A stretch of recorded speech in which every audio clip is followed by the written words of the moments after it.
Hey YouTube, how's it going? VenomMan20 here today, and today we're going to take a look at the smallest crocodilian on Earth. They're tiny and they're adorable. Stay tuned.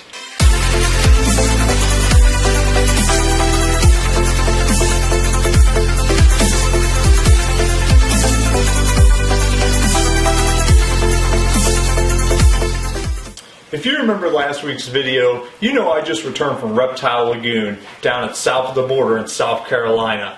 And it was an amazing trip with some amazing people. But I brought back a couple awesome little critters that I want to introduce you guys to. So anyway, let's go show you those guys.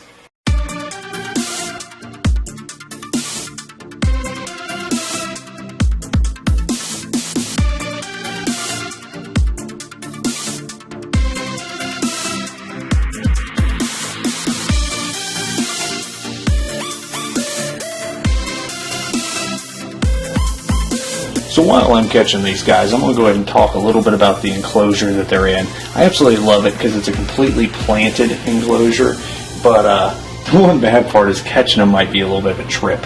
So they're still up underneath this rock. If I can poke them in the butt, they might shoot out. Or they might grab my finger. One of the two. I can't find them. You see the little head? Ooh, is that it? If that's a caiman tail. Oh, move your butt. Oh, yep, I'm definitely touching you. I don't know where your brother went, though. Is he stalking me? Come on, move. Oh, he's so cute. Love that little face. Move. Move, come on out. Oh, nope. He's going back in. He knows I'm out here. He's spooked. They're so shy. They're such a reclusive little crocodilian. I gotta be very gentle, though, so if I get bit, I get bit. It's no big deal. Kind of stings, I guess, but they don't really break the skin at this size. But you don't want to pull away because they have such fragile little tiny teeth. They will grow on back, but it's not good on them. Okay. Where'd you go? I can't feel you anymore. I wonder where his brother went. Or sister. Hard to tell. This might hurt. Nope. Shot in the back.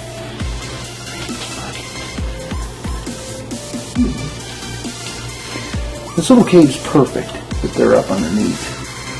Just like catch him. Oh, there he is. Come on. Almost got him out. Oh, he's spinning around. This is going to hurt. Oh, there's one. Oh, sorry, guys. I'm grabbing that one. Yep, there he is.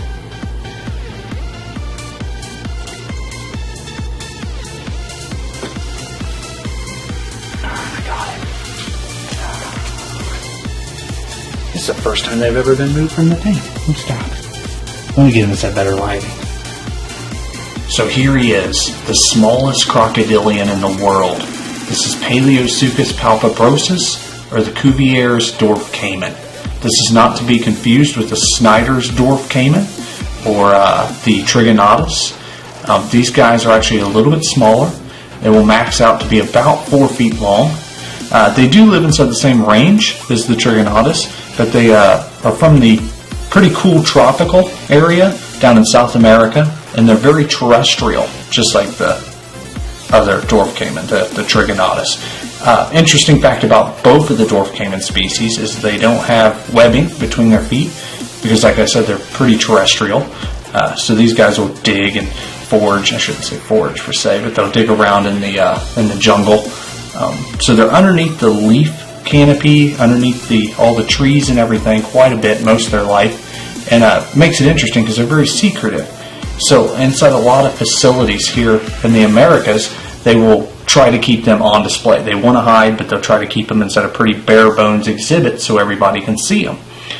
These guys will actually almost like tan or burn, for lack of a better term, and they'll darken up, so they'll get real smooth and turn real dark. But they are just adorable. This guy doesn't have quite as big of osteoderms as the Trig or Snyder's dwarf caiman.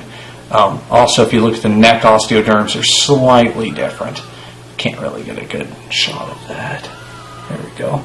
I haven't been bit yet, so that's good. Keyword, yet. Stop being so feisty. You gotta be gentle, because he's so fragile. Oh, you're doing so good. I know. Hey, stop. You can't bite the side of my hand. Hey, let me get that to focus.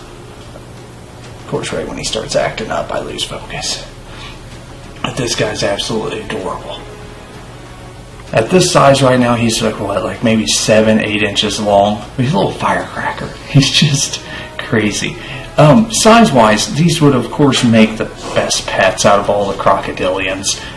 But they're a lot like a fish. You really can't touch them. You can't mess with them too much because they get so worked up. They get so stressed out that a lot of them will die if you do that.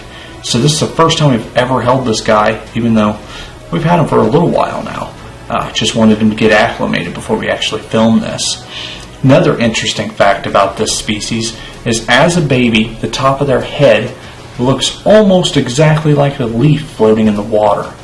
It's just to cut down on predation, of course. Being this tiny and this adorable, everything wants to eat you in the jungle. Another interesting fact is the females will actually build a nest together. They kind of all take turns watching the nest, I should say. And they'll actually build the nest. Focusing. There we go. Kind of. Come on. Sorry about that. But they'll actually build a nest up against like a termite mound because the termite mound will produce heat. And of course, like I said, they come from actually a pretty cool area in the tropics. So they need that extra heat to fully incubate their eggs.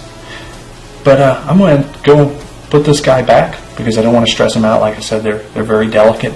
But I just wanted you guys to get a good look of this tiny, awesome, prehistoric little animal. Let me zoom out so you can get a whole body shot. There we go. So adorable. Look at him. Let's go put him back. So anyway, we're going to go ahead and release him back with his little friend so he can calm down.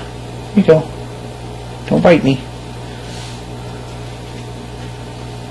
There you go. Back home. It wasn't too bad, was it?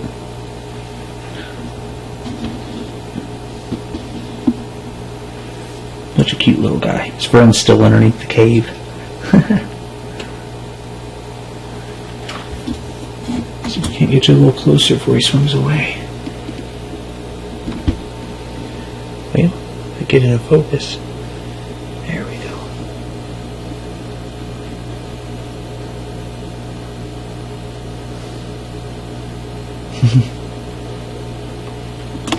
Thank you guys so much for checking out that video. Hopefully you enjoyed it. I do want to give a big shout out to Michael. Thank you for hooking us up with those guys. They're absolutely incredible. It was also a pleasure to meet you.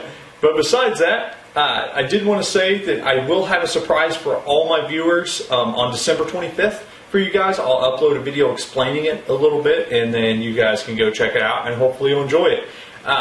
Also, down into the description of this, if you want to know how we set up that tank, what we have going on in there, I'll leave a list of the plants and the filtration we're using and everything, and links over those products if you're interested in buying them. But I do appreciate you checking this out. I am trying to reach 20,000 subscribers by the end of the year. I got about 500-600 to go, just depending on when you watch this video. So if you could show all your friends, get them to subscribe to it, make sure you hit that bell notification so they never miss a video, I would really appreciate it, because if I could hit that number, I would be so stoked for the new year. Anyway, you guys have a wonderful day.